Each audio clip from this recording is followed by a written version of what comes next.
জ্বলন্ত আগুনের মধ্যে আমার মুসারে ঢুকাইছি, আমার মুসা মনে হয় না, আমার মুসা মনে হয় আগুনে পুইরা ছাই হয়ে গেছে। যদি আগুনে পুইরা ছাইও হইয়া যায় এতে আমার কোনো দুঃখ নাই, দুঃখ নাই, কারণ আমি ফেরাউনের হাতে আমার সন্তানরে দেই নাই। আগুনে পুইরা যদি ছাইও হইয়া যায় আমি ওই ছাই বুকে জড়ায়া ধইরা দেখবো আমার মুসা ছাই হয়ে গেছে। এই কথাগুলা বইলা যখন আগুনের মধ্যে তাকাইছে, মাওলার কারিশমা, মাওলার কুদরত, মাওলার খেলা বোঝা যায় না। যখন আগুনের মধ্যে তাকাইছে পয়গম্বর দেখে এক হাতে আপেল আর এক হাতে আঙ্গুর নিয়ে আগুনের মধ্যে খেলা করতেছে। আগুনের মধ্যে থেকে আল্লাহু আকবার, পয়গম্বর মুসাকে বাহির করলেন। আবার ফেরাউনের দল পয়গম্বর মুসাকে মারার জন্য এলাকার ভিতরে ঢুইকা গেছেন। এখন মা চিন্তা করলো ঘরের ভিতরে যদি আমার মুসারে রাখি ফেরাউনের হাত থেকে বাঁচানো যাবে না, কি করা যায়, কি করা যায়? ও মারিয়াম, তাড়াতাড়ি বাক্স বানাও, সিন্দুক বানাও, আমার মুসারে আমি নীল দরিয়ায় ছাইরা দিব, তাড়াতাড়ি বাক্স বানাও। যখন বাক্স বানানো রেডি করলেন এর ভিতরে কোন দিক থেকে জানি এক আগন্তুক মুসাফির হাজির হয়ে গেল। বলল, মারিয়াম, ও মুসার মা, আমি তোমাদের সাথে একটু সাহায্য করতে চাই, সাহায্য করতে চাই বইলা হঠাৎ কইরা একটা সিন্দুক বানায় দিছে। বলে সিন্দুকের মধ্যে মুসারে ঢুকাও, বাহির থেকে ঢুকাইয়া তালা মাইরা দিছেন। ভিতরে পয়গম্বর মুসারে ঢুকাইয়া নীল দরিয়ায় ছাইরা দিছেন, ছাইরা দিছেন। ছাইরা দেওয়ার পর সিন্দুক বাতাসে যাইতেছেন ফেরাউনের বাড়ির দিক। ওই সিন্দুকের পিছনে পিছনে বোন দৌড়ায় আর কয় আল্লাহ আল্লাহ। ফেরাউনের ভয় আমার বাইরে আগুনের মধ্যে ফালাইলাম, ফেরাউনের ভয় এই বাক্সর মধ্যে ঢুকাইলাম। ওই বাক্স দিয়ে ফেরাউনের বাড়ির দিক যায়, আমার ভাইরে কি আর বাঁচানো যাবে না, আমার ভাই কি আর বাঁচবে না। মারিয়াম কান্দে আর বাক্সের পিছনে দৌড়ায় দৌড়ায়। যখন বাতাসের গতি বাড়তেছে বাক্সর যাওয়ারও গতি বাড়তেছে, এমন একটা জায়গায় যাইয়া বাক্স ঘোরে যেই জায়গায় ফেরাউন সব সময় গোসল করে, এক কথায় ফেরাউনের ঘাট। ফেরাউন ওই ঘাটের ভিতরে যাইয়া দেখে বাক্সের মধ্যে গুনগুন গুনগুন গুনগুন আওয়াজ। ফেরাউনের ভয় অন্তরের মধ্যে, যে যত দুর্নীতিবাজ তার অন্তরে ভয় তত বেশি। কোন দিক থেকে আবার হামলা হয়, কোন দিক থেকে আবার মামলা হয়। লাযী আরসালাহুল্লাহু তাআলা বিল হাক্কি বাশীরা ওয়া নাযীরা وداعيا إلى الله بإذنه وسراجا منيرا أما بعد فأعوذ بالله من الشيطان الرجيم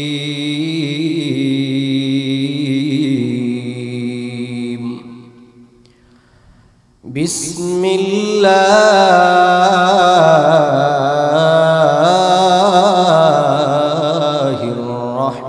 الرحمن الرحيم الذي خلق الموت والحياة ليبلوكم أيكم أحسن عملا وقال رسول الله صلى الله عليه وآله وسلم মান রাআ মিনকুম মুনকারান ফালইউগাইরহু বিয়াদিহি ফাইন লাম ইস্তাতি' ফাবিলিসানিহি ফাইন লাম ইস্তাতি' ফাবিকলবিহি ওয়া যালিকা আযফুল ঈমান। সাদাকাল্লাহু মাওলানাল আযীম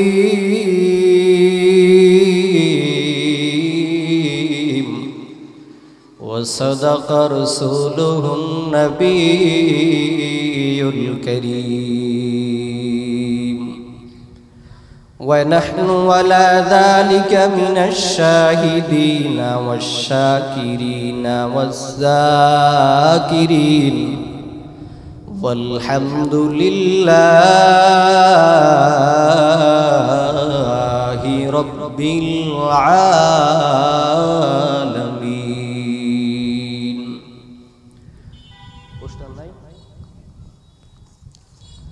আলহামদুলিল্লাহ।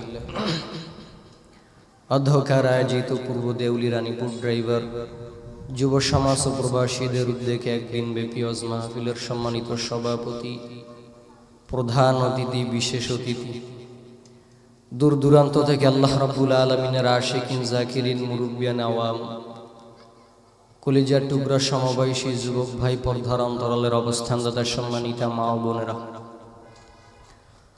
সর্বোপরি শুকরিয়া সে মহান রবের দরবারে যে রব্বুল আলামিন ইজ্জত আপনাকে আমাকে দয়া মায়া করে তার নিজ কুদরতি হাতে যাচাই বাছাই ছাঁটাই করবার পরে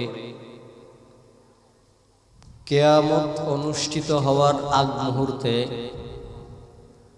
দলাদলি হামলা মামলার মধ্যে বিভিন্ন দিক থেকে হেফাজত করে আল্লাহ রাব্বুল আলামিন কোরআনের মজলিস তথা জান্নাতের বাগানে আশা বসা এবং দু চারটা কথা বলবার এবং শুনবার তৌফিক দান করলেন। এজন্য সে মহান মালিকের দরবারে সকলের দল মত পথ নির্বিশেষে মহান মালিককে খুশির উদ্দেশ্যে জনাবে মুহাম্মদুর রাসূলুল্লাহ সাল্লাল্লাহু আলাইহি ওয়াসাল্লামের কালিমার ব্যানারে এসে সকলেই অন্তরের অন্তরস্থল থেকে শুকরিয়া জানাই আলহামদুলিল্লাহ। মাহফিলে আসতে বাইরা খুশি হইছেন না বেজার হইছেন? খুশির আওয়াজটা আর একটু জোরে হতে হবে। সকলেই অন্তরের অন্তরস্থল থেকে সকলেই এক তালে একসাথে এক আওয়াজে শুকরিয়া জানাই আলহামদুলিল্লাহ। হামদে বেহদ মোর খোদায়ে পাকের আকে ইমাদাদে মুশতে খাকে হামদে বেহদ মোর খোদায়ে পাকের আকে ইমাদাদে মুশতে খাকে আকে দর দমদমি দুরুহের দাদা আজ তুফান জত উনুহের। প্রশংসা হবে কার জন্য?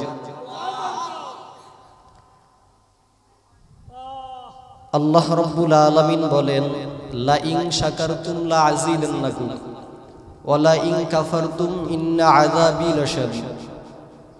যেই বান্দা বান্দে আমি আল্লাহ রাব্বুল আলামিনের নিয়ামত পেয়ে শুকরগুজার বান্দাদের খাতায় নাম উঠাইল, ওই বান্দার উপর আমি আল্লাহ রাব্বুল আলামিন খুশি কোন সুবহানাল্লাহ।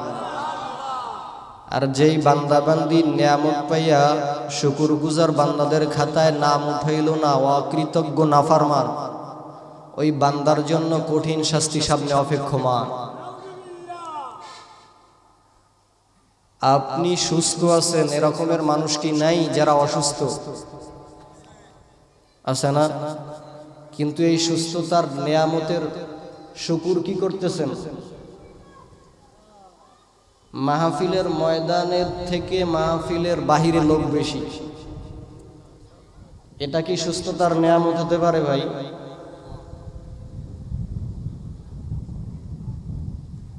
আল্লাহ রাব্বুল আলামিন বলে, বান্দার নিয়ামত পাইছো, শুকর আদায় করো। এই জায়গায় যে আপনারা একটা মাহফিল পাইছেন, এটাও কিন্তু একটা নেয়ামত। নেয়ামতের শুকর আদায় করবেন দোকানে যাইয়া চা খাইয়া আর গল্প কইরা, না আমলের নিয়তে দুই চারটা কথা শুইনা? হ্যাঁ, এজন্য আসলে সোহবাত পরিবর্তন করা হবে। জনাবে মুহাম্মদুর রাসূলুল্লাহ সাল্লাল্লাহু আলাইহি ওয়াসাল্লাম বলেন, মান তাশাব্বাহা বিকৌমিন ফাহুয়া মিনহুম। দুনিয়ায় আপনি মহাব্বতটা যার সাথে লাগাইবেন, কিয়ামতটা আপনার তার সাথে হবে। আপনি মহাব্বত লাগাইছেন কার সাথে? নবীর দুশমনের সাথে আপনার মহাব্বত। আর কিয়ামতের ময়দানে আপনাকে হাউজে কাউসারের পানি দিবে পয়গম্বর।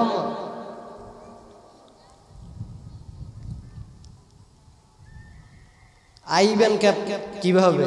মজলিসে। আপনার আশেপাশে তো শয়তানে ভরা। আপনি যাদেরকে বন্ধু ভাবতেছেন এরা তো বন্ধু না ভাই, এরা তো শত্রু। আপনি মাহফিলের প্যান্ডেলে ঢুকবেন, দুই ডানা ধইরা টান দিয়ে কইবে চা খাইয়া তারপর ঢোক। চা খাইতে ঢুকাইবে দোকানে, গল্প শুরু করবে, গিবাত শুরু করবে। ওদিকে আধা ঘন্টা 1 ঘন্টা চলে গেছে, মাহফিলের 1 ঘন্টা সময় আপনার থেকে চলে গেছে। এজন্য আল্লাহ রাব্বুল আলামিন বলেন, ইয়া আইয়ুহাল্লাযীনা আমানুত্তাকুল্লাহা ওয়া কুনু মা'আস সাদিকিন। তোমরা সাদিকিনের সঙ্গী হও। কেন? বলে দুনিয়ায় দেখো না, কোনো কাঠ যদি ঠান্ডা থাকে 2-3 মিনিট একটু আগুনের পাশে রাখো, ওই গরমের ক্রিয়ায় ঠান্ডা কাঠটা আস্তে আস্তে ওর ঠান্ডা বিলীন করতে থাকবে, আর গরমের ক্রিয়া ওর ভিতরে নিতে থাকবে। এক সময় ওর ঠান্ডা থাকবে না, গরমের ধারা পরিণত হয়ে যাবে। ঠিকই ঠিক না ভাই? তো দুনিয়ায় যদি আপনি চলতে পারেন জাকিরিনের সাথে, দুনিয়ায় যদি আপনি চলতে পারেন নামাজির সাথে, দুনিয়ায় যদি চলতে পারেন দাড়িওয়ালার সাথে, দুনিয়ায় যদি চলতে পারেন আবেদের সাথে, হাসর নাসর হবে আবেদের সাথে। এজন্য বেশি মহাব্বত করা লাগবে। মান তাশাব্বাহা বিকৌমিন ফাহুয়া মিনহুম। আপনার মহাব্বত যেদিকে যাইবে, আপনার মহাব্বত যার সাথে হইবে, আপনার মহাব্বতী ব্যক্তি যে হইবে, আপনার হাসরটাও কিন্তু ওই ব্যক্তির সাথে হবে। এখন আপনি তাকায় দেখেন আপনার মহাব্বতটা কি ফাসেকের সাথে না নামাজির সাথে? আপনার মহাব্বতটা কি নবীর দুশমনের সাথে না নবীর বন্ধুর সাথে? আপনার মহাব্বতটা কি কোরআনের দুশমনের সাথে না কোরআনওয়ালাদের সাথে? যদি নবীর দুশমনের সাথে থাকে তাড়াতাড়ি সোহবাত পরিবর্তন করেন। সোহবাতেরও কিন্তু একটা দাম আছে। এজন্য আমার অনুরোধ থাকবে ভাই, এই মজলিসটা আপনারা পাইছেন 11টা, 11:30, 12টার পর আর এই মজলিস পাইবেন না। এমনও হইতে পারে মাহফিলের শুরু থেকে 12টা পর্যন্ত এই প্যান্ডেল দিয়ে ঢুকবে এমন কিছু বান্দা ঢুকবে যাদের অন্তরের কালেকশন মাওলার আরশে আযমের সাথে লাগানো। তো আপনি 4 দোকানে থাকবেন, তাহলে তো ভাই আপনি সব হারাইলেন। অতএব জোর অনুরোধ রইল, যতটুক মাহফিলে জায়গায় চলবে আপনি দুনিয়ার সমস্ত কাজ বাজ গল্প গুজব বাদ দিয়ে কিছু সময়ের জন্য এই মজলিসে বইসা যান। এমনও হইতে পারে আশেক জাকেরের সাথে বসলে আপনার ঠান্ডা কলবটা গরম হইয়া মাওলার পরিচয় পাইয়া বাড়ি যাইতে পারে। আল্লাহ রাব্বুল আলামিন সকলকে আল্লাহর আশেক এবং আল্লাহর পরিচয় নিয়ে বাড়ি যাওয়ার তৌফিক দান করুন। সকলে বলি আমিন। আমি যে আপনাদের মাঝে আয়াতে কারিমা তেলাওয়াত করেছি, এই আয়াত এবং হাদিসের উপরে সংক্ষিপ্ত কিছু আলোচনা করব, বাকি আল্লাহ রাব্বুল আলামিনের ইচ্ছা। আল্লাহ রাব্বুল আলামিন আয়াতে বলেন, আল্লাযী খালাকাল মাউতা ওয়াল হায়াতা লিয়াবলুয়াকুম আইয়ুকুম আহসানু আমালা। আল্লাহ এই আয়াতের ভিতরে বলেন, জীবিত রাখার মালিক, হায়াত এক কথায় হায়াত এবং মওয়াতের মালিক আমি আল্লাহ। এখন আপনারা এই আয়াতের অর্থটা কোন? হায়াত এবং মওয়াতের মালিক কে? আর একটু জোরে আওয়াজ দেন, হায়াত এবং মওয়াতের মালিক কে? অতএব ভয় পাওয়া লাগবে কাকে? দুনিয়ার কোন নাস্তিক, সমস্ত দুনিয়ার নাস্তিক বেঈমান ইহুদি একত্রিত হইয়াও কি আপনারে মারার ক্ষমতা রাখে? দুনিয়ার সমস্ত ডাক্তার, ইঞ্জিনিয়ার, জ্ঞানী, বিজ্ঞানী, সমস্ত জ্ঞানী বিজ্ঞানী একত্রিত হইয়াও কি আপনাকে বাঁচানোর ক্ষমতা রাখে? অতএব বাঁচান এবং মারার ক্ষমতার মালিককে। অতএব ভয় পাওয়া লাগবে কাকে? দুনিয়ার নাস্তিককে ভয় পাবেন? দুনিয়ার নাস্তিকের জন্য কোরআনের কথা বন্ধ হবে, দুনিয়ার ফাসিকের জন্য হক কথা বন্ধ হবে, দুনিয়ার ইহুদিদের জন্য রসুলের হাদিসের কথা বন্ধ হবে। কারণ কি? কারণ তারা তো মারার ক্ষমতাও না, দুনিয়ায় বাঁচায়া রাখার ক্ষমতাও না। বাঁচায়া রাখার এবং মারার ক্ষমতা কার হাতে ভাই? আওয়াজ কই, আওয়াজ কই, আরো জোরে আওয়াজ দিতে হবে। নাস্তিককে ভয় পাইলে চলবে না। ভয় কাকে পাওয়া লাগবে? জান্নাতের মালিককে, জাহান্নামের মালিককে। অতএব ওই আল্লাহকেই আমরা ভয় পাবো, দুনিয়ার কোন নাস্তিককে নয়। ঠিক না ভাই? ঠিক ভাই? তো আমি এই আয়াতের আলোচনায় যাওয়ার আগে হাদিসের আলোচনাটা আগে কইরে লই। পয়গম্বর হাদিসের ভিতরে বলেন, মান রাআ মিনকুম মুনকারান ফালইউগাইয়িরহু বিয়াদিহি ফাইন লাম ইসতাতি' ফাবিলিসানিহি ফাইন লাম ইসতাতি' ফাবিকলবিহি ওয়া যালিকা আদআফুল ঈমান।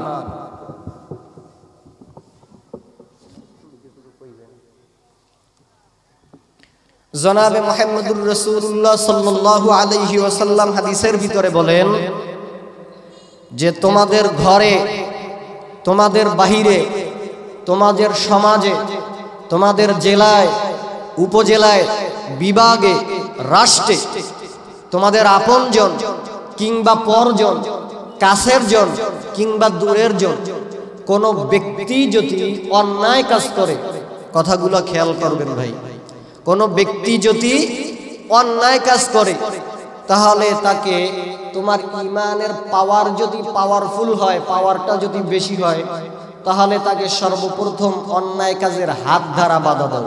কি ধারা ভাই? আবার হাদিসটা আবার একটু শোনেন।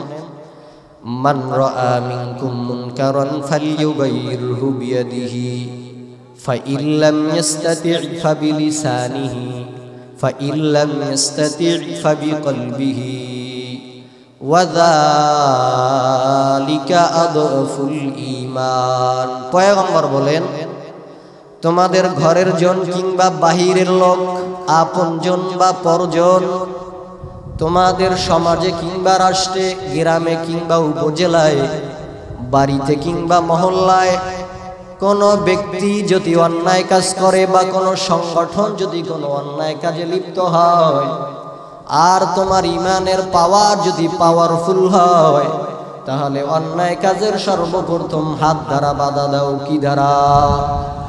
তাহলে অন্যায় কাজ দেখলে সর্বপ্রথম বাধা দেওয়া লাগবে কি দ্বারা? ঈমানের আওয়াজ দিয়ে কোন।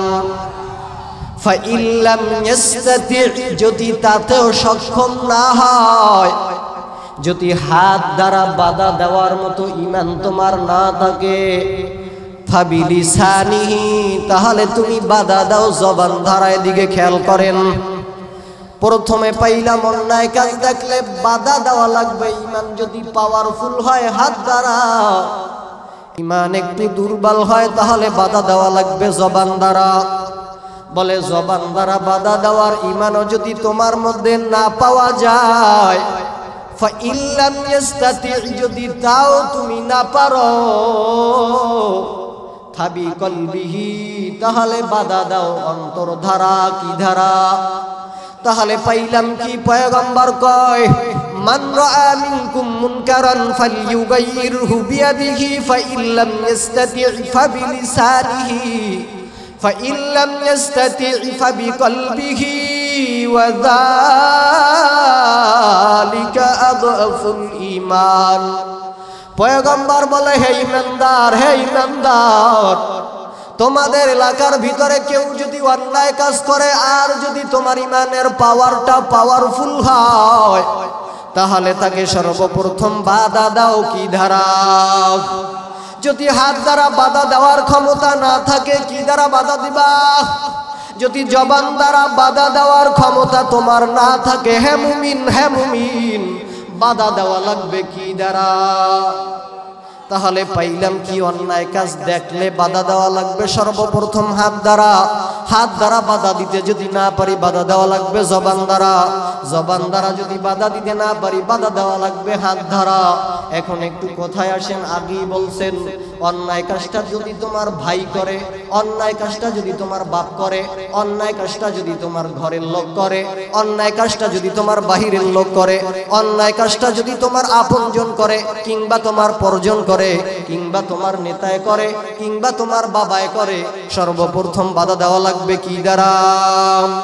তাহলে মূল কথা হলো অন্যায় কাজ যে করবে সর্বপ্রথম তার উপরে অ্যাটাক করা লাগবে হাত দ্বারা। ঠিক নেবে ঠিক? এখন অন্যায় কাজটা যদি আমার বাবা করে, বাধা দেওয়া লাগবে কি দ্বারা? অন্যায় কাজটা যদি আমার মায় করে, বাধা দেওয়া লাগবে কি লাগবে না?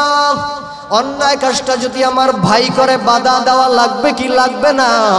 অন্যায় কাজটা যদি আমার বন্ধু করে, বাধা দেওয়া লাগবে কি লাগবে না? অন্যায় কাজটা যদি আমার নেতা করে, বাধা দেওয়া লাগবে। অন্যায় কাজটা যদি আমার পীর করে, বাধা দেওয়া লাগবে। অন্যায় কাজটা যদি আমার বন্ধু করে, বাধা দেওয়া লাগবে। অন্যায় কাজটা যদি আমার মহল্লার লোক করে, বাধা দেওয়া লাগবে। অন্যায় কাজটা যদি আমার গ্রামের মেম্বার সাহেব করে, বাধা দেওয়া লাগবে। অন্যায় কাজটা যদি আমার ইউনিয়নের চেয়ারম্যান করে, বাধা দেওয়া লাগবে।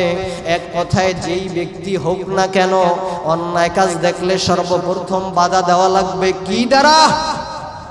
অন্যায় কাজ পাইছো, ইমানের পাওয়ারও আছে, বাধা দেওয়া লাগবে হাত দ্বারা। পয়গম্বর আর একটা হাদিসের ভিতরে কয়, তোমার ঘরের ভিতরে অন্যায় কাজ চলে আর তুমি তার সাথে মহাব্বতও রাখছো। অন্যায় কাজটা তোমার বন্ধু করে, তুমি বন্ধুর সাথে মহাব্বতও রাখছো। অন্যায় কাজটা তোমার ভাই করে, তুমি ভাইয়ের সাথে মহাব্বতও রাখছো।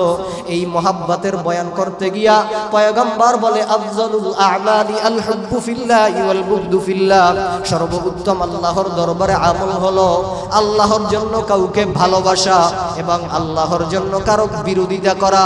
তাহলে বলেন তো হে মুমিন ভাই, আমি আমার বাপরে মোহাব্বত করব কার জন্য? আমি আমার মায়েরে মোহাব্বত করব কার জন্য? আমি আমার ভাইরে মোহাব্বত করব কার জন্য? আমি আমার বন্ধুরে মোহাব্বত করব আল্লাহর জন্য। আমি আমার নেতারে মোহাব্বত করব আল্লাহর জন্য। আমি আমার মেম্বারের মোহাব্বত করব আল্লাহর জন্য। আমি আমার এমপি সাহেবরে মোহাব্বত করব আল্লাহর জন্য। হ্যাঁ, আমি আমার এমপি সাহেবরে মোহাব্বত করব আল্লাহর জন্য।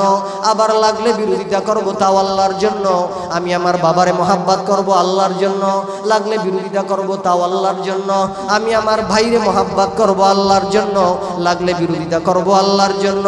আমি চেয়ারম্যানরে মোহাব্বত করব আল্লাহর জন্য, লাগলে বিরোধিতা করব আল্লাহর জন্য। আমি আমার পীররে মোহাব্বত করব আল্লাহর জন্য, লাগলে মোহাব্বত করব আল্লাহর জন্য, আবার লাগলে বিরোধিতাও করব আল্লাহর জন্য। আমি আমার ইমামরে অনুসরণ করি, ইত্তেবা করি তাও আল্লাহর জন্য, আবার লাগলে ওই ইমামের বিরোধিতা করব তাও আল্লাহর জন্য। আমার পয়গম্বর হাদিসের ভিতরে কয়, ইন্নামা জুইলাল ইমামু লিউতাম্মা বিহি ফাইদা কাব্বারা ফাকাব্বিরু ওয়া ইযা ক্বারা ফানসিতু ওয়া ইযা ক্বালা সামিয়াল্লাহু লিমান হামিদা ফাকুলু রব্বানা লাকাল হামদ।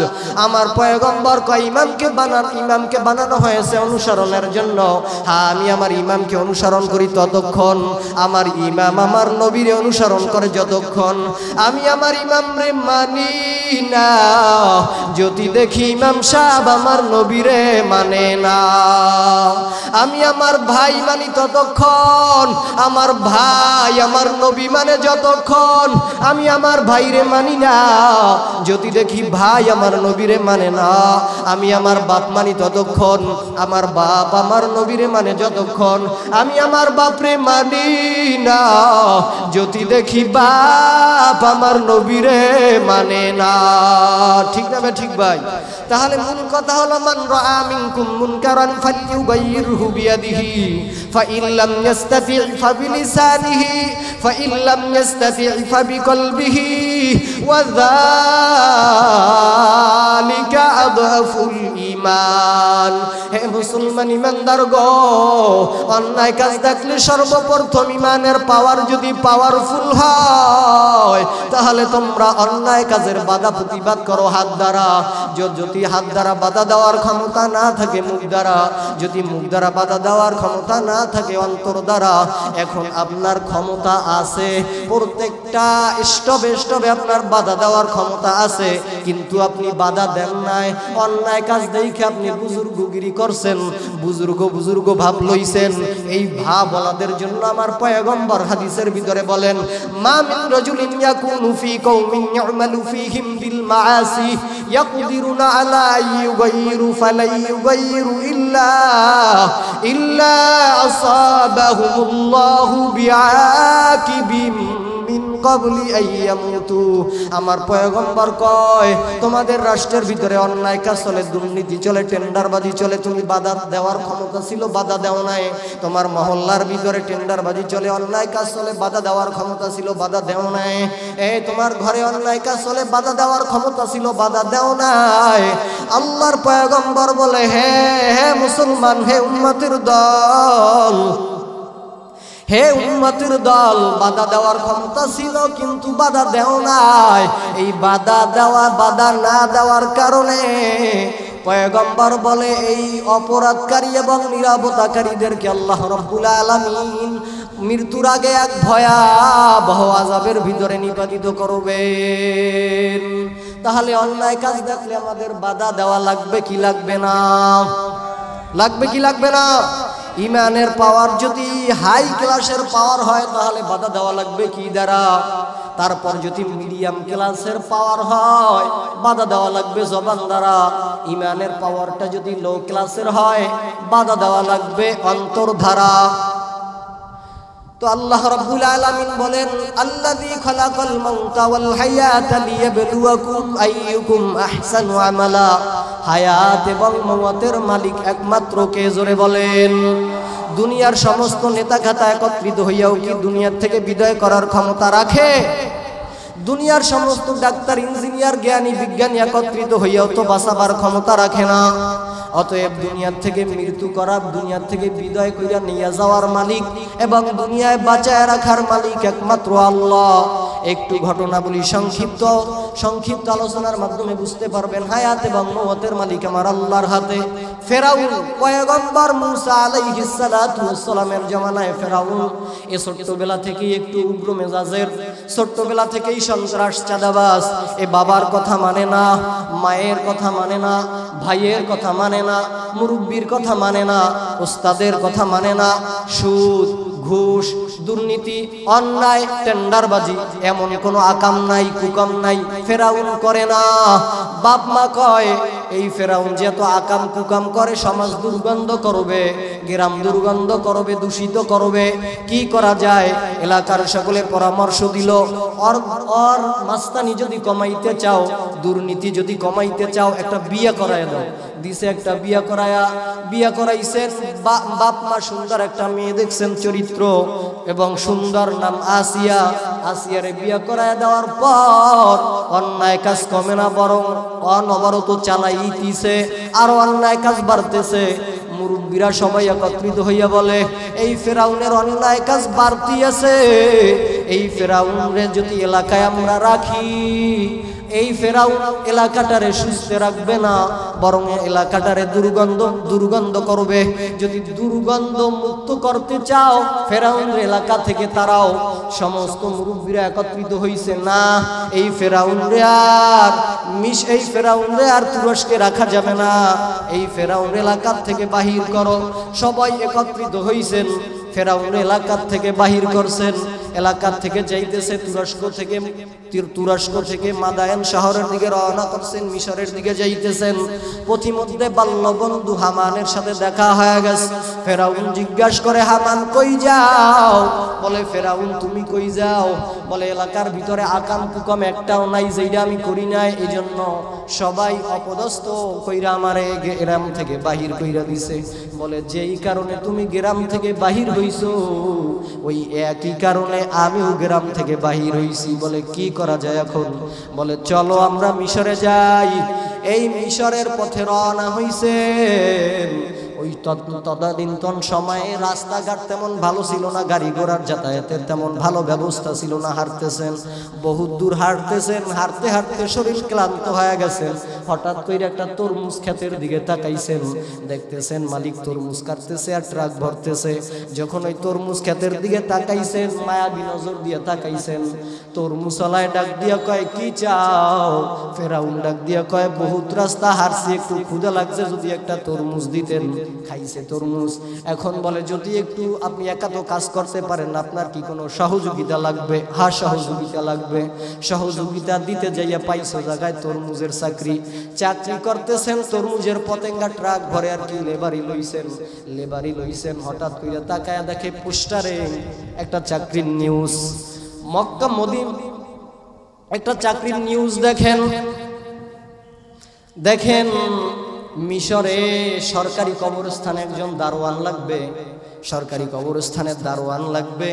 এই পদে নিয়োজিত হয়েছেন ফেরাউন। এখন এই সরকারি কবরস্থানে যে দারোয়ান পদে নিয়োজিত হয়েছেন, দারোয়ান পদে নিয়োজিত হওয়ার পর একটা আইন করছেন যে যারা যারা কবরের ভিতরে লাশ রাখবেন সকলে একটা করে স্বর্ণ মুদ্রা দিবেন, তারপর কবরে লাশ রাখতে পারবেন, নচেত কবরের লাশ রাখতে পারবেন না।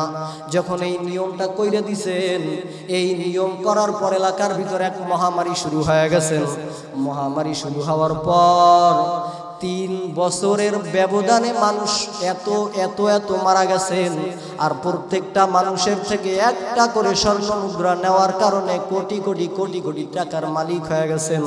এখন এই টাকাগুলা নিয়ে মিশরের বাদশার কাছে গেছেন, বাদশা আমি আপনার অনুমতিতে, আপনার অজান্তে আমি একটা নিয়ম করছিলাম, এই মিশরে যে মারা যাইবে তার আত্মীয় স্বজন কবরে রাখার জন্য একটা করে স্বর্ণ মুদ্রা আমি নিছি। নিতে এখন কোটি কোটি কোটি কোটি স্বর্ণ মুদ্রা আমার কাছে জমা হয়ে গেছে। এখন আপনি যদি অনুমতি দেন, যারা ট্যাক্স কর আদায় করতে পারেন আমি ট্যাক্স কর তাদের আদায় করে দিব। বলে, ভালো সিদ্ধান্ত দিয়া দাও। রাজনীতির কৌশল একটু শোনেন, রাজনীতি কিন্তু এটা। বলে, দিয়া দাও। ঘোষণা করছে কে ট্যাক্স কর আদায় করতে পারো না, এই ফেরাউনের সাথে যোগাযোগ করো, ট্যাক্স কর আদায় করবে। যখন এই গরিবের সরলতার সুযোগ পাইছেন, ট্যাক্স কর ফেরাউন সমস্ত ট্যাক্স কর গরিবের আদায় কইরা দিছেন। আদায় কইরা দেওয়ার পর হঠাৎ কইরা মিশরের প্রধানমন্ত্রী মারা গেছেন। এখন প্রধানমন্ত্রী পদে একজন যোগ্য ব্যক্তি বসান লাগবে। এখন যেই গরিব লোকদের ট্যাক্স কর এই ফেরাউন আদায় করছিল, এখন সবাই একমত হইয়া কয়, আমাদের মধ্যে একজন ভালো ব্যক্তি আছে, আমাদের গরিবের বন্ধু, আমাদের কর ট্যাক্স আদায় করছে ফেরাউন, এই ফেরাউনরে মন্ত্রী পদে বসাবো। যখন মন্ত্রী পদে বসাইলেন, মন্ত্রী পদে বসাবার পর কিছুদিন পরে মিশরের বাদশাহ মারা যায়। এখন বাদশাহ পদে ফেরাউন আর মন্ত্রী পদে হামান। 2 ডাকাত যখন চেহারে বইল, এখন দেশের অবস্থা তো 12টা বাজাইছে। দেশের অবস্থা এখন আর নাই। দুর্নীতিবাজ রাত্রে ঘুমাইতে পারে না, অন্যায় কাজ এখন চতুর্দিক থেকে হামলা মামলার ভয়। এই হামলা মামলার জন্য চতুর্দিক থেকে না আসতে পারে, এজন্য তার ঘরের ভিতরে গণক ঠাকুর বসাইছেন। 400 গণক ঠাকুর বসাইছেন। এই গণক ঠাকুরের মধ্যে একজন গণক ঠাকুর আবার নাম ছিল দবিরা। এই দবিরা নামের গণক ঠাকুরকে প্রতিনিয়ত জিজ্ঞাসা করতে, বলো এখন আমার কি হাল, সামনে আমার কি অবস্থা হবে। এ আবার ভাগ্য গণনা কইরা কইরা বলতো। হঠাৎ কইরা ফেরাউন রে ভাগ্য গণনা কইরা কয়, ফেরাউন মাস্তানি, অন্যায়, টেন্ডারবাজি, চাঁদাবাজি বহুদিন করছো, আর করার সুযোগ নাই।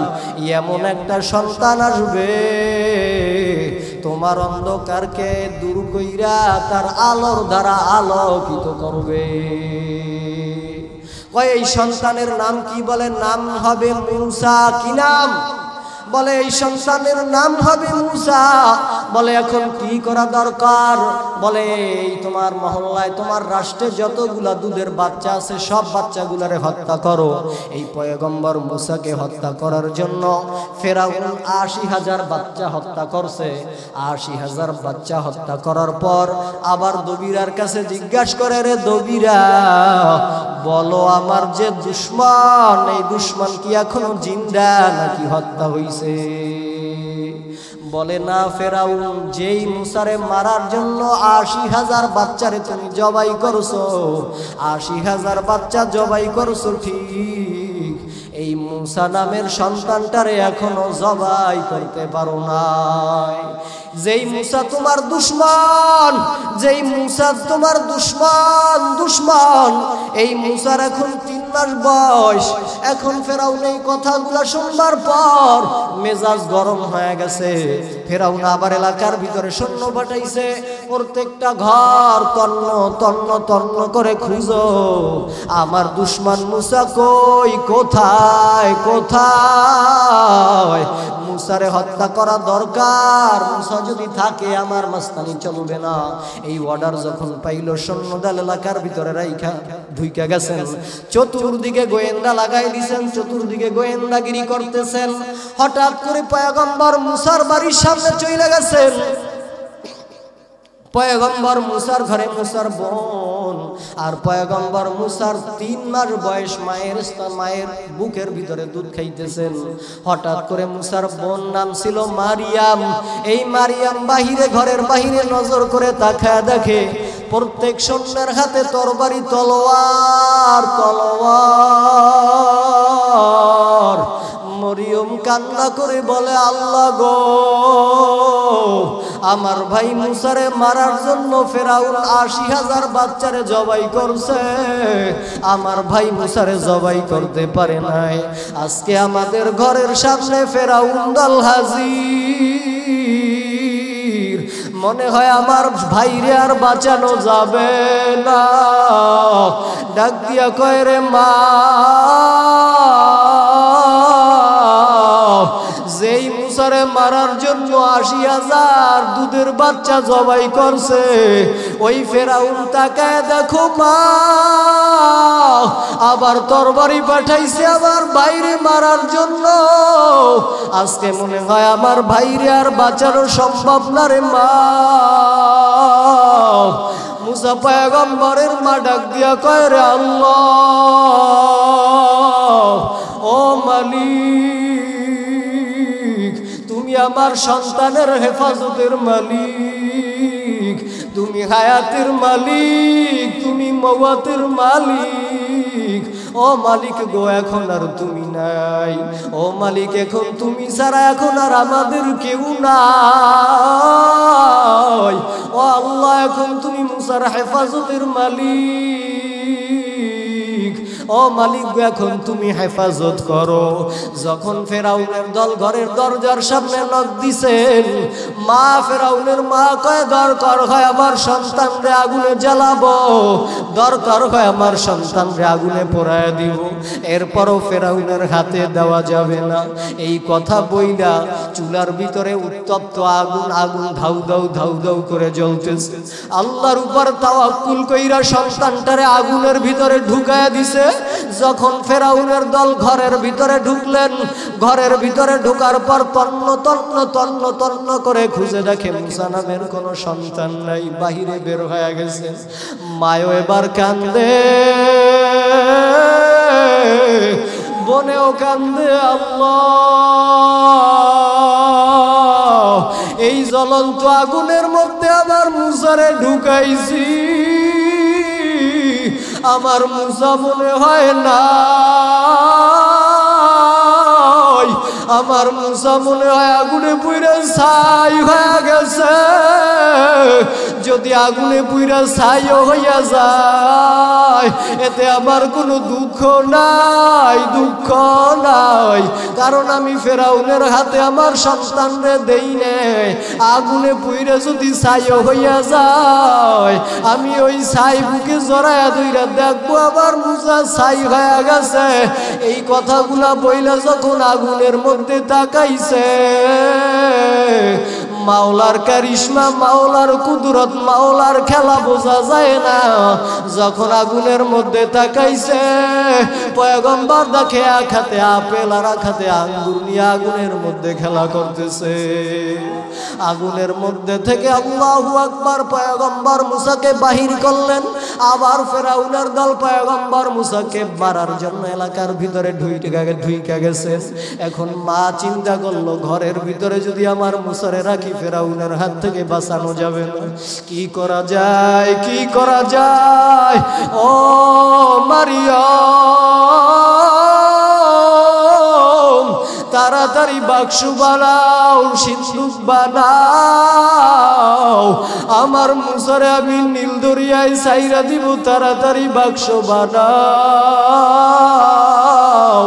যখন বাক্স বানানো রেডি করলেন এর ভিতরে কোন দিক থেকে জানি এক আগন্তুক মুসাফির হাজির হয়ে গেল। বলল মারিয়াম, ও মুসার মা, আমি তোমাদের সাথে একটু সাহায্য করতে চাই, সাহায্য করতে চাই বইলা হঠাৎ কইরা একটা সিন্দুক বানায় দিছে। বলে সিন্দুকের মধ্যে মুসারে ঢুকাও, বাহির থেকে ঢুকাইয়া তালা মাইরা দিছেন। ভিতরে পয়গম্বর মুসারে ঢুকাইয়া নীল দরিয়ায় ছাইরা দিছেন। ছাইরা দিছেন, ছাইরা দেওয়ার পর সিন্দুক বাতাসে যাইতেছেন ফেরাউনের বাড়ির দিক। ওই সিন্দুকের পিছনে পিছনে বন্ধু উড়ায় আর কয় আল্লাহ আল্লাহ। ফেরাউনের ভয় আমার বাইরে আগুনের মধ্যে ফালাইলাম, ফেরাউনের ভয় এই বাক্সর মধ্যে ঢুকাইলাম। ওই বাক্স দিয়ে ফেরাউনের বাড়ির দিক যায়, আমার বাইরে কি আর বাঁচানো যাবে না, আমার ভাই কি আর বাঁচবে না। মারিয়াম কান্দে আর বাক্সের পিছনে দৌড়ায় দৌড়ায়। যখন বাতাসের গতি বাড়তেছে বাক্সর যাওয়ারও গতি বাড়তেছে, এমন একটা জায়গায় যাইয়া বাক্স ঘোরে যেই জায়গায় ফেরাউন সব সময় গোসল করে, এক কথায় ফেরাউনের ঘাট। ফেরাউন ওই ঘাটের ভিতরে যাইয়া দেখে বাক্সের মধ্যে গুনগুন গুনগুন গুনগুন আওয়াজ। ফেরাউনের ভয় অন্তরের মধ্যে, যে যত দুর্নীতিবাজ তার অন্তরে ভয় তত বেশি। কোন দিক থেকে আবার হামলা হয়, কোন দিক থেকে আবার মামলা হয়। আসিয়া পাশে দৌড়ে গেছে, বাক্সের মধ্যে গুনগুন আওয়াজ কিসের? ফেরাউন সৈন্য নামাইছে পানির মধ্যে, নাম বাক্স তুলো। যখন ফেরাউনের সৈন্য পানির ভিতরে নামলো বাক্স পিছনের দিকে সইরা যায়। ফেরাউনের সৈন্য উঠছেন, মা আসিয়া পানির মধ্যে নামছেন। মা আসিয়া যখন পানির মধ্যে নামলেন কইরা বাক্সটা আসিয়ার সামনে এসে দাঁড়ায় গেছেন। যখন বাক্সটা আসিয়ার সামনে দাঁড়ায় গেছেন আসিয়া বাক্সটারে উপরে তুললেন। বাক্সটার ভিতরে বাচ্চার কান্নার আওয়াজ, বাচ্চাদের কান্নার আওয়াজ। ফেরাউন সৈন্যদের কয় হামার দিয়া বাড়ি মার, বাক্স ভাঙ, বাক্স ভাঙ। বাক্সর উপরে যত আঘাত করে বাক্স ভাঙ্গে না, আরো বাক্স মজবুত হয়। ঘটনা কি, বাক্স কেন মজবুত হয়? ও ভাই বলেন তো, এই বাক্সটা কি দুনিয়ার কোনো মানুষ বানাইছেনি? এই বাক্স বানাইছে আল্লাহর ফেরেশতা জিবরাইল। দুনিয়ার হামান দিয়া যত বাক্সের উপরে অ্যাটাক করে, আঘাত করে, বাক্স তত মজবুত হয়। আল্লাহ জিবরাইল রে কয়, জিবরাইল যাও যাও, খেলা শুরু করবো এখন, তুমি যাও। দুনিয়ার হামানে বাক্স খুলবে না, খুলবে না। ওই বাক্স যদি খুলতে চাও তুমি আসিয়ার কানে কানে গিয়া বইলে আসো, ও আসিয়া গো, তুমি বাক্সের তালার কাছে যাইয়া কও বিসমিল্লাহির রহমানির রহিম।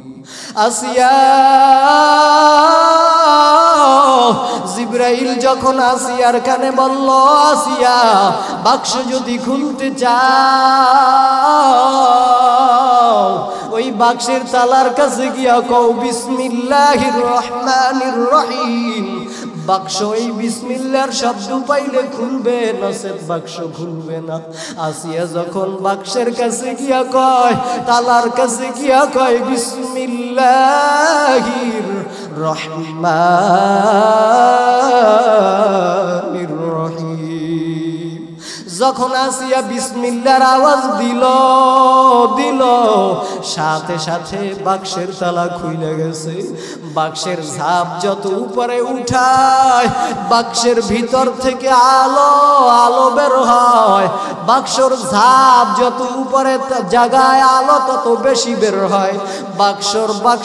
বাক্সর ঝাপ পুরা খুলছেন, এখন এত আলো আলোতে বাক্সর দিকে তাকাইতে পারে না। হঠাৎ কইরা বাক্সর দিকে তাকাইছে, বাক্সর দিকে তাকাবার পর এত সুন্দর চেহারাওয়ালা বাচ্চা কোনদিন মা আসিয়াও দেখে নাই, ফেরাউনও দেখে না। ফেরাউন কয় এত সুন্দর বাচ্চা,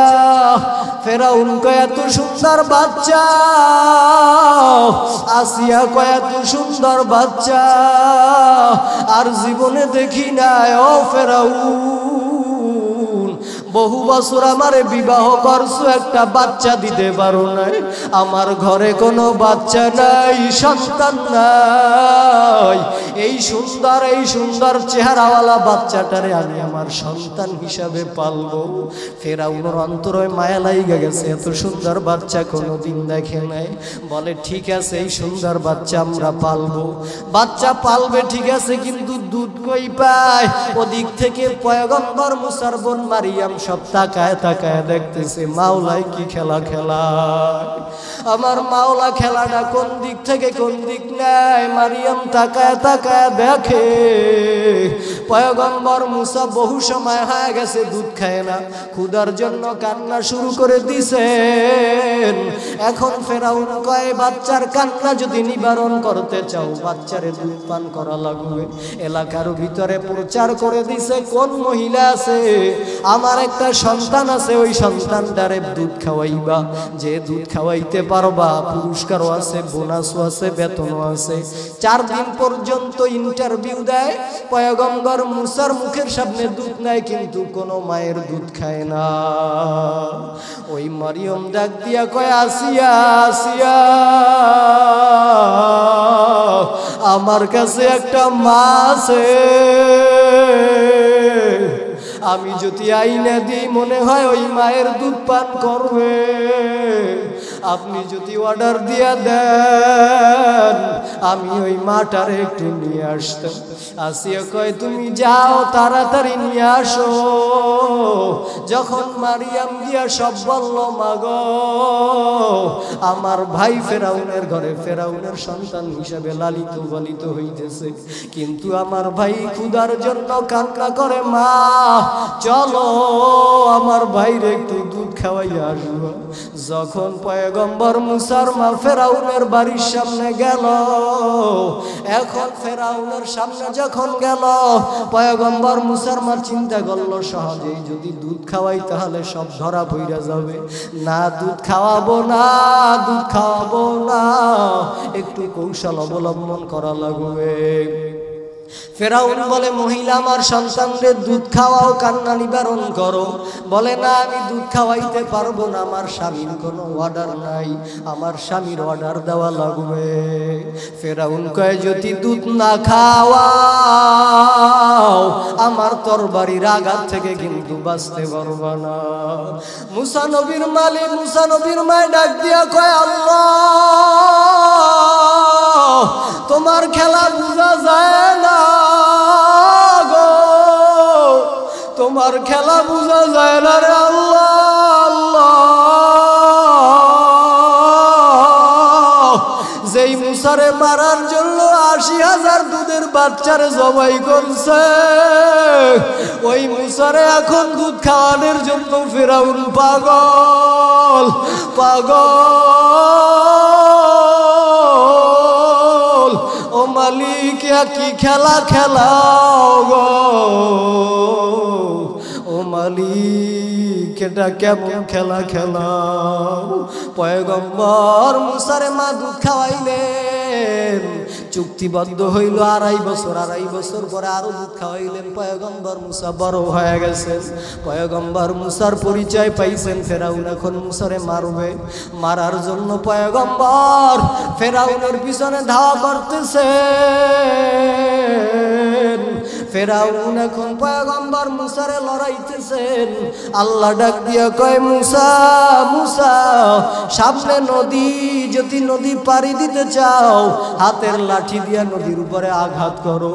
যখন নদীর উপরে সংক্ষিপ্ত সময়, লম্বা ঘটনা সংক্ষিপ্ত করলাম, বা নদীর উপরে আঘাত করো। নদীর উপরে আঘাত করছে, সাথে সাথে রাস্তা হয়ে গেছে। পয়গম্বর মুসা তার সৈন্য নিয়ে, তার দলবল নিয়ে রাস্তা দিয়া দৌড় দিচ্ছেন, ওপার পার হয়ে গেছেন। ফেরাউন যখন ওই রাস্তার উপরে উঠছেন, রাস্তার সাথে সাথে আবার পানি হয়ে গেছেন। ওই নদীর ভিতরেই ফেরাউনের লাশ হয়ে গেছে। ওই ফেরাউন নদীর ভিতরে ডুইবা মরে গেছেন।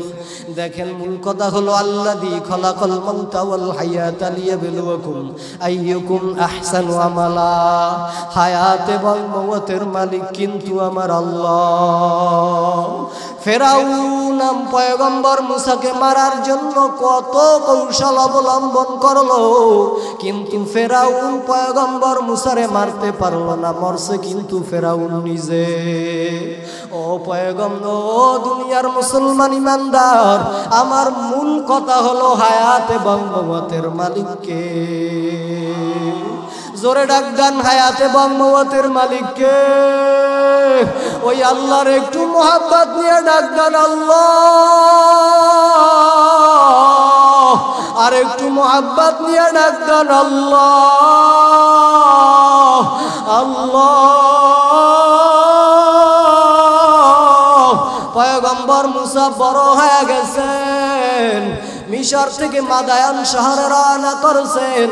পয়গম্বর মুসার সাথে তার স্ত্রী অন্তঃসত্ত্বা, গর্ভের ভিতরে বাচ্চা, পেটে ব্যথা শুরু হয়ে গেছে। পয়গম্বর মুসার স্ত্রী ডাক দিয়া কয়, স্বামী গো, দেখো একটু আলোর ব্যবস্থা করতে পারো কিনা, একটু আলো পাও কিনা, কোথায় দেখো একটু আলো পাওয়া যায় কিনা। আলো আনার জন্য পয়গম্বর মুসা সামনে হাঁটতেছেন। সামনে হাঁটতে হাঁটতে দেখে অল্প অল্প একটু আলো দেখা যায়। পয়গম্বর মুসা আলোর দিকে হাঁটতেছেন। পয়গম্বর মুসা যত আলোর সামনে যায়, আলো তত পিছনে চলে যায়। আলোর দিকে পয়গম্বর যত মুসার সামনে যায়, আলো তত পিছনে চলে যায়। পয়গম্বর মুসা হাঁটতে হাঁটতে তুর পাহাড়ের উপরে পাড়া দিয়া ফেলাইছেন। আল্লাহ ডাক দিয়া কয়, মুসা, পবিত্র জায়গায় তোমার পাও পড়ছে, জুতা খোল, জুতা খোল। মুসা নবী চিন্তা করলো, এই জুতা খোল, এই আওয়াজটা যদি দুনিয়ার কেউ দিত, আমি সামনের দিক থেকে যদি কেউ দিত আমি সামনে আওয়াজ পাইতাম, পিছন দিক থেকে যদি কেউ দিত আমি পিছনে আওয়াজ পাইতাম, ডান দিক থেকে যদি কেউ দিত আমি ডানে আওয়াজ পাইতাম, বাম দিক থেকে বামে আওয়াজ পাইতাম। কিন্তু এই আওয়াজটা আমি সামনে পাইলাম না, পিছনে পাইলাম না, ডানে পাইলাম না, বামে পাইলাম না। এই আওয়াজটা চতুর্মুখী একটা আওয়াজ। এই আওয়াজ সামনের দিক থেকে আসলো, পিছনের দিক থেকে আসলো, ডানেও আসলো, বামেও আসলো। জিজ্ঞাসা করলো, কে তুমি? গাইবি আওয়াজ, আনা রব্বুক, আমি তোর রব, আমি তোর মালিক। মুসা নবী কয়, রে মালিক, তোমার আওয়াজ এত সুন্দর, ও মালিক তোমার আওয়াজ এত সুন্দর, না জানি দেখতে তুমি আরো কত সুন্দর। ও মালিক একটু দেখতে চাই, দেখতে চাই। রব্বি আরনি, রব্বি আরনি, ও ও মালিক দেখা দাও, দেখা দাও, দেখা দাও। আল্লাহ বলে লান তারানি, মুসা দেখতে পারবি না, পারবি না। মুসা নবী বলে রব্বি আরনি, দেখা দাও, দেখা দাও, দেখা দাও। আল্লাহ রাব্বুল আলামিন বলে রে মুসা, মুসা আমি আল্লাহকে দেখার মতো চোখ তোর নাই, আমি আল্লাহকে তুই দেখতে পারবি না রে মুসা।